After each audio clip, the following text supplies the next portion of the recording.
The Shame of Chester Prynne. Chapter 3. Binging toward Bethlehem. March 19th, 2016, 1:30 p.m. Yorkshire Grey Place, London.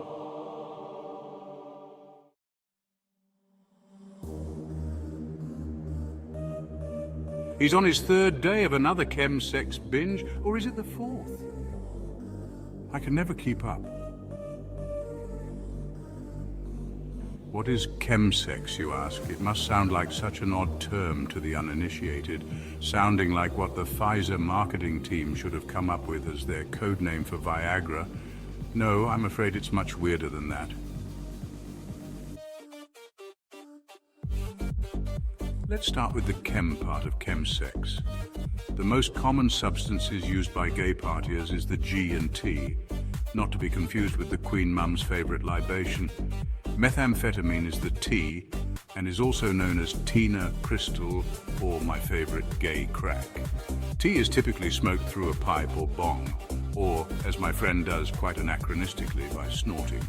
The G, short for the alphabet soup chemicals known as GHB or GBL or BDO, or I can't recall all the varieties, is taken hourly, done in a meticulous ritual involving iPhone timers, measurements on the milliliter scale, and double authentication of the dosage by the measurer and the person imbibing. The cocktail is a combination of the carefully measured drops of G added to some excessively sweet or sour beverage, needed to mask the vile taste of what is essentially a precursor of industrial paint thinner. The tea keeps you going for hours or days, as is the present case for my friend, while the G is the intoxicant, with an effect more similar to alcohol that helps keep the edge of the powerful stimulant at bay. For those experienced in the use of chemical substances, G and T is somewhat similar to the combination of champagne and cocaine, my friend's previous cocktail of choice. The primary difference is that G and T has a more pronounced effect on libido and overall horniness. G is responsible for the phenomenon known as swirling, that I describe happening prior to my friend's visit from the Almighty. I assure you, as casual or flippant as my descriptions here may seem, these are very dangerous substances. Meth is among the most addictive substances known to man, and is often described by those trapped in its grips as the closest glimpse into hell you'll get this side of Hades. G is among the most common causes of overdose deaths in gay bathhouses the world over. It is extremely easy to overdose on this vile substance, and my friend has a reputation well established in this city for overdosing frequently at parties.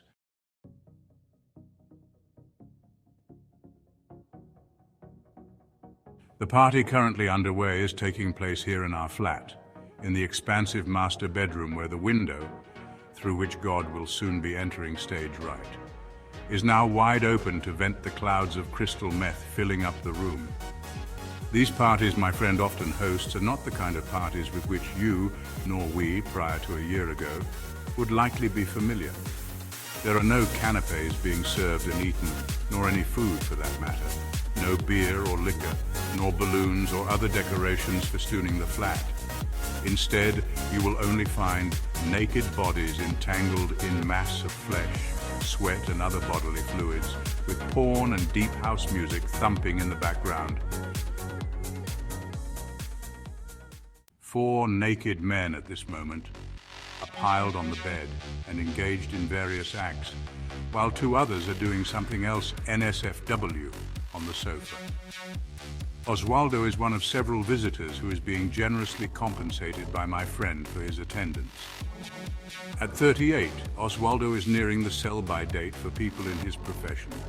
However, his unique skills, stamina, and endowment have made him extremely popular. He hails from Spain and still speaks in a deep and incredibly sexy Castilian accent. Oswaldo often reminds us that he has earned a PhD in fucking through his many years of experience. If God makes house calls to places like these, he is a merciful God indeed.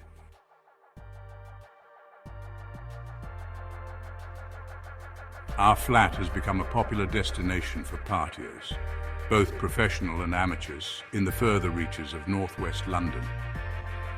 Our flat is conveniently located across the street from the Northern Line Underground. Although a bit of hike from central London or other neighbourhoods like Clapham and Vauxhall, one could not live in a more idyllic setting. Hampstead is a village known mostly for its iconic park, Hampstead Heath, where we are now headed to get some fresh air and a break from the massive bodies piled on the bed. As we walk through our alley onto Hampstead High Street, the scene in front of us never fails to amaze. Known as the village of billionaires and the home of artists, especially the most famous among them, this is not a place where common folk and their northern accents live.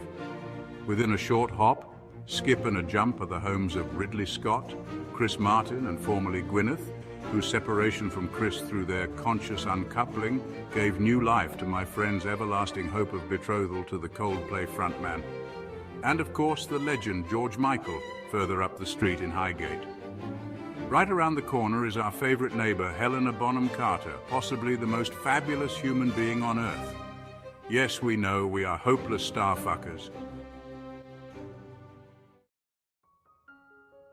Walking up the hill toward the heath, the eyes are treated to a delight of ivy-covered cottages with shutters and doors painted in a sea of pastels. The powerful scent of early spring lilacs and hyacinth almost assault the senses. Everyone always complains about the weather in London, and yet we both rather like its mildness. Sweaters and jackets are worn almost year-round, but the air, especially here far from the city proper in the Forest Heath, is pure and comfortable against the skin. As is typical for this time of year, the clouds are dense, and yet the sun never fails to prove that hope springs eternal as it periodically peeks out from behind its veil, providing the most perfect warmth upon your face. The day is rapidly growing longer until it reaches a glorious peak in mid-June when darkness doesn't fully take hold until nearly 10 p.m. It is late in the afternoon, getting chilly, and the light mist is promising to turn into a proper shower very soon. We pick up the pace and head from the green at the top of the hill back toward Yorkshire Grey Place. I'm feeling rejuvenated by the air and the exercise. He, however, is unusually silent and unsteady on his feet.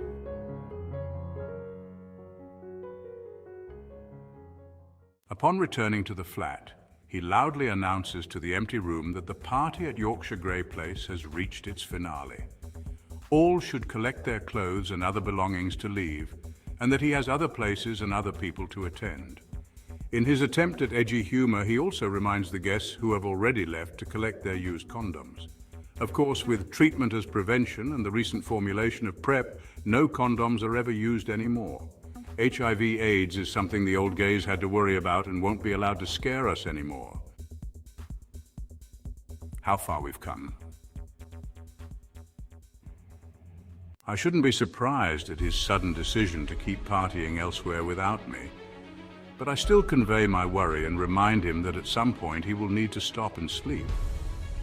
Of course, he ignores those entreaties without comment or second thought. Before I know, he's already out the door and on his way toward either ecstasy or oblivion, or both. The next time I see him, we'll be face to face with the creator of this beautiful garden, where the infinite beauty of Hampstead Heath abuts the brokenness of Yorkshire Grey Place.